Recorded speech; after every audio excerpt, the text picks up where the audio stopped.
ಸಾಮಾನ್ಯವಾಗಿ ಡಿವೋರ್ಸ್ ಆದ ನಂತರ ಜನರು ಬೇಸರವಾಗಿರ್ತಾರೆ. ಆದರೆ ಎಲ್ಲೋ ಕೆಲವರು ಬಹಳ ಕಷ್ಟದ ಜೀವನದಿಂದ ಮುಕ್ತಿ ಪಡೆದ್ರೆ ಸಂಭ್ರಮಿಸ್ತಾರೆ.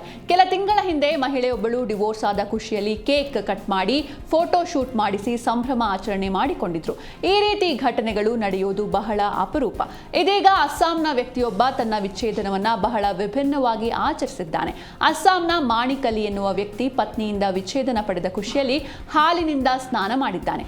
ಅದು ಕೂಡ ಬರೋಬ್ಬರಿ 40 ಲೀಟರ್ ಹಾಲಿನಲ್ಲಿ ಸ್ನಾನ ಮಾಡಿದ್ದು, ನಾನು ಇಂದಿನಿಂದ ಸ್ವತಂತ್ರವಾಗಿದ್ದೇನೆ ಎಂದು ಖುಷಿಯಲ್ಲಿ ಹೇಳಿಕೊಂಡಿದ್ದಾನೆ.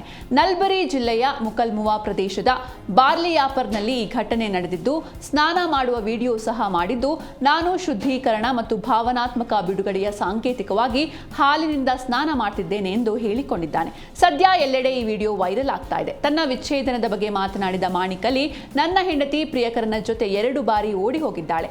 ನಾನು ಆಕೆಯನ್ನ ಪ್ರತಿ ಬಾರಿಯೂ ಕ್ಷಮಿಸಿದ್ದು, ಆದರೆ ಆಕೆ ಪದೇ ಪದೇ ಅದೇ ಕೆಲಸ ಮಾಡ್ತಾ ಇದ್ಲು.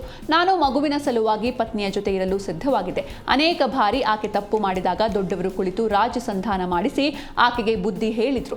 ಆದ್ರೆ ಈ ಬಾರಿ ನನ್ನ ಸಹನೆಯ ಕಟ್ಟೆ ಒಡೆದು ಹೋಯಿತು. ನನ್ನ ಹೆಂಡತಿ ಮತ್ತೆ ಪ್ರಿಯಕರನ ಸಂಪರ್ಕ ಮಾಡಿದ್ಲು. ಹಾಗಾಗಿ ಪರಸ್ಪರ ಒಪ್ಪಿಗೆಯ ಮೇರೆಗೆ ಕಾನೂನುಬದ್ಧವಾಗಿ ಬೇರೆ ಬೇರೆ ಆಗಿದ್ದೇವೆ ಎಂದು ಹೇಳಿಕೊಂಡಿದ್ದಾನೆ.